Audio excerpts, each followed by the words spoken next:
depuis Saint-André, dans les Hautes-Alpes, à quelques kilomètres de Briançon. Élu en 2008, le maire de ce village, Pierre Leroy, ancien cadre de santé, se donne pour mission de prendre soin du territoire et de sa population.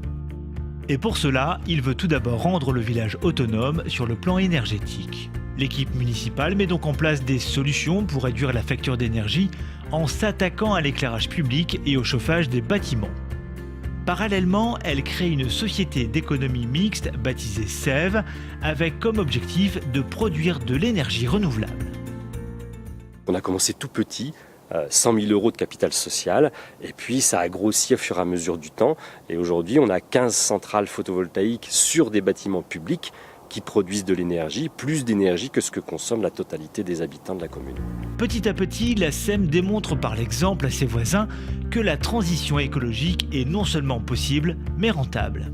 La communauté de communes est rentrée au capital de la Sève, puis des communes adjacentes sont rentrées au capital de la Sève.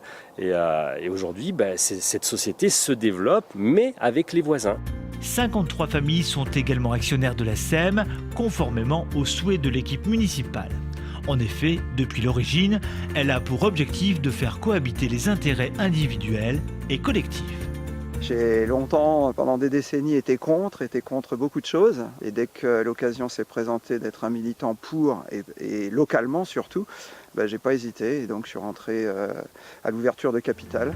En 2009, Pierre Leroy est élu à la communauté de communes du Briançonnais. Il a la charge, entre autres, de la gestion des déchets.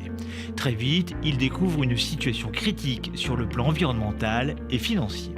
Il y avait un déficit de 320 000 € sur un budget de 4 500 000 €. Et puis, il y avait 12 000 tonnes de déchets. Comme ça, en soi, ça ne veut rien dire.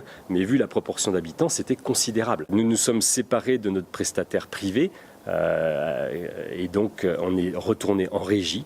Donc là, tous les employés font partie de la collectivité. Ça a été un pas important. Et puis derrière, on a fait preuve de pédagogie à travers 47 réunions publiques dans les hameaux, dans les villages, dans les communes, pour persuader les gens qu'il allait falloir changer de pratique.